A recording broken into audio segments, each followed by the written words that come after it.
Good evening, everybody. It is actually 1:22 a.m., July 11, 2023. This is Lorraine, Alternative Homesteading. Welcome back. Hello, everybody. Welcome, newcomers. I wanted to get right into this. Today, I was on the phone with a friend from New York, and I walked out of my house around the back. And I went to bend down to get something, and as I was standing up, I received a dew attack to the upper left portion of my chest.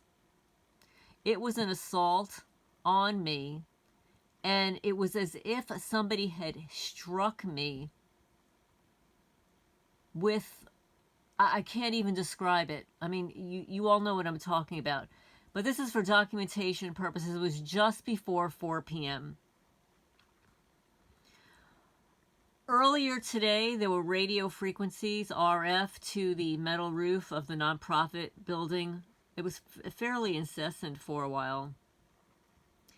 I want to ask you guys, so far a couple of people have asked me if I would record their testimonies. I think it might be a good idea. Maybe that's something that I would consider doing like once a month or something like that, because the testimonies sometimes last an hour and a half, even 2 hours sometimes. I'm not exactly sure how to do it.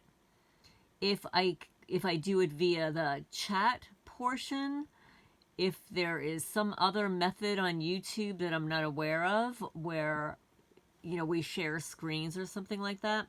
So I really have to look into it. I don't really have time right now, but if anybody knows how to do it, please let me know.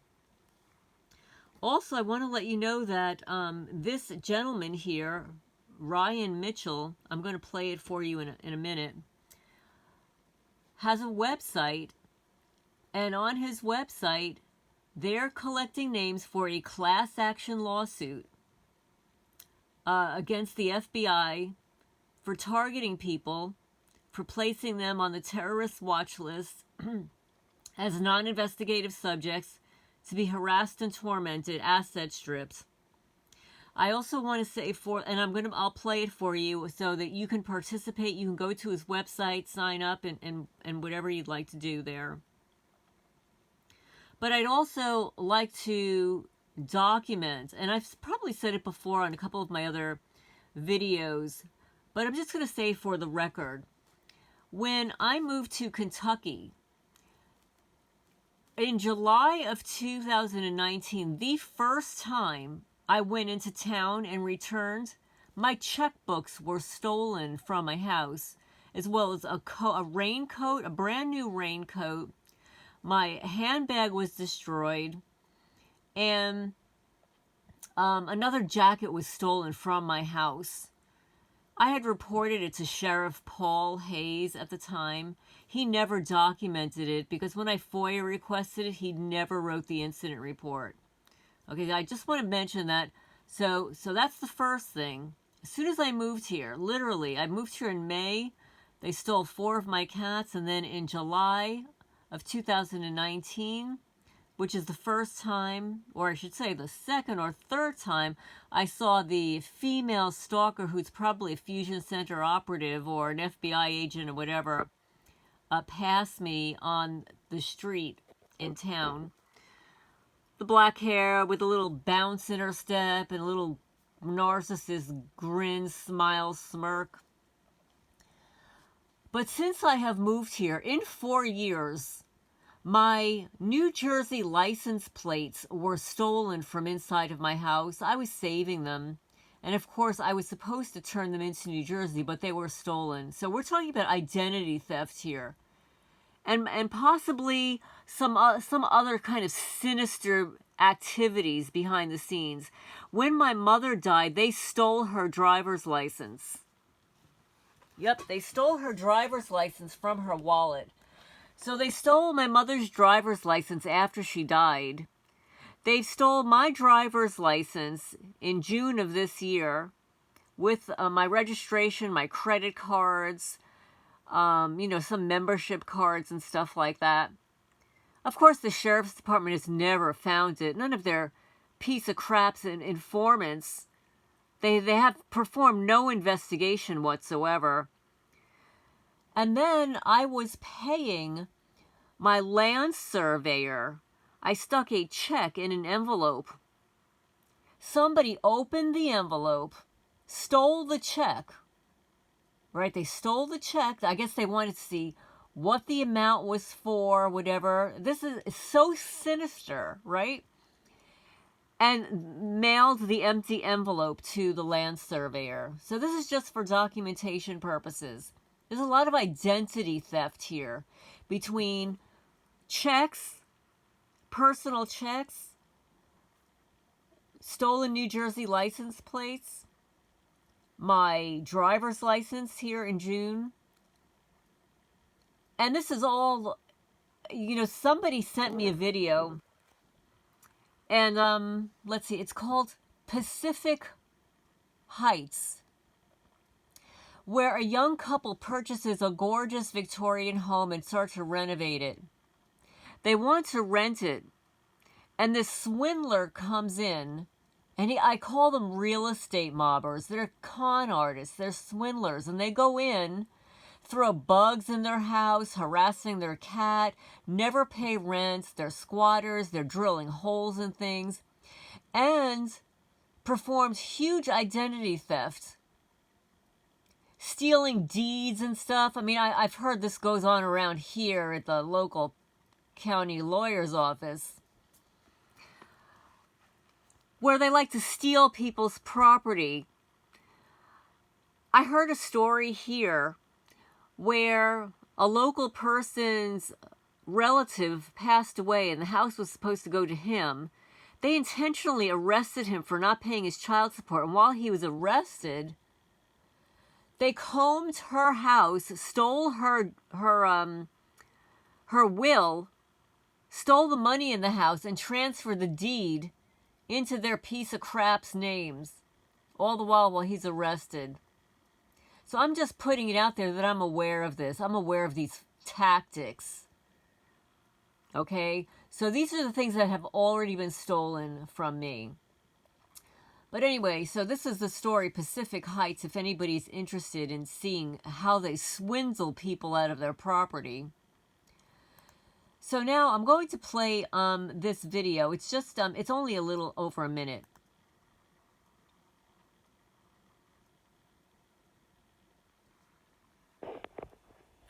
Hello, my name is Ryan Michelle. I am a special investigator for Cognitive Investigative Services. I was investigating a phenomenon known as gangstalking or community stalking, for which tens of thousands of complaints have been filed over the years throughout the state and hundreds of thousands throughout the country. People complain about being tortured and tormented. During the investigation, we tracked down a covert FBI gangstalking unit. Upon inquiry, I became subject of the harassment myself. There is an Arizona ARS 132924. It's basically an anti-stalking law for which folks cannot be stalked or spied on for illegitimate matters or means. While attempting to blow the whistle on the FBI, again, over the course of the last year and a half, I've been threatened with everything from character assassination, career sabotage, and even threats physically. I'm blowing the whistle and would like to explain the technologies that are being used illegally and sealed within their warrants. This is the reason for which I've been threatened. And the general public should know exactly what's going on and how it's utilized to essentially harass citizens or non-investigative subjects. They generally refer to the TDSB or NIS Code 3 and Code 4 lists.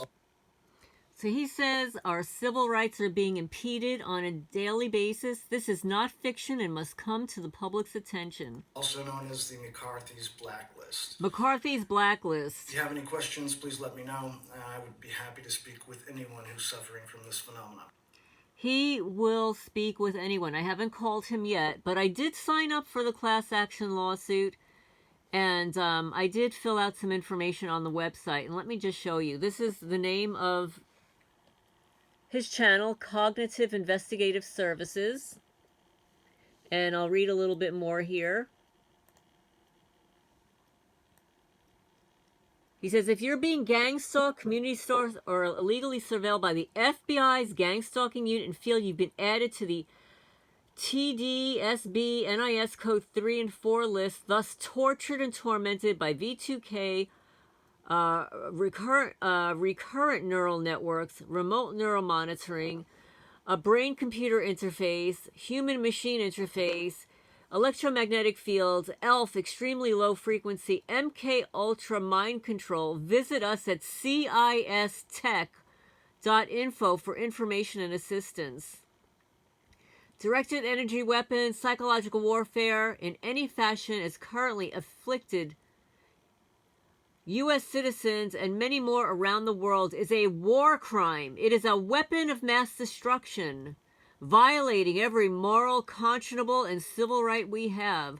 They use indirectly subliminal messaging on mass populations, conditioning like Pavlov, salivating dogs, affecting the way you feel, how you vote, etc. The targeted individual or victim is literally subjected to torment, threats, distress, coerced, manipulated to do the bidding of the RNN ISA rod and operators, which is the equivalent of slavery. Generally, to the proxy investigators, human batteries for intellectual property, cognitive abilities, and brainwashed to commit false flag ops for the CIA, NSA, DIA, DNI, and DOD. I will post this information in my video and post a link to this and his website. Let me just see if I can find the website here. I don't have a lot of memory on this phone, but here, let's see, CIS info, and we'll go up here.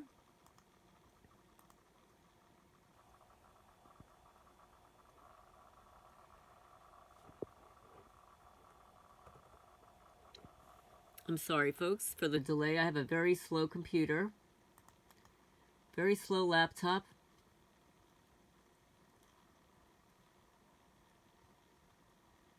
Here we go. Okay, so this is his website. Targeted victims, legal outreach, free registration, click here. So I registered.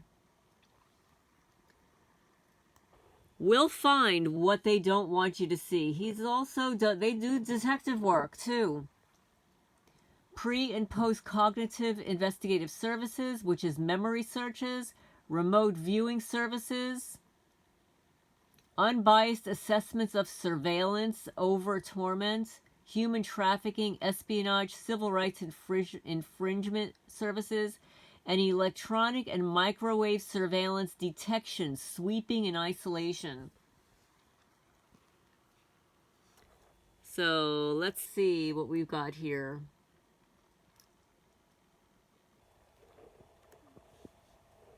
So we're going to click on here, and I believe this is the form. Yes, here it is. Call or text 602-769-0036. Contact and class action lawsuit registration. Please fill out completely.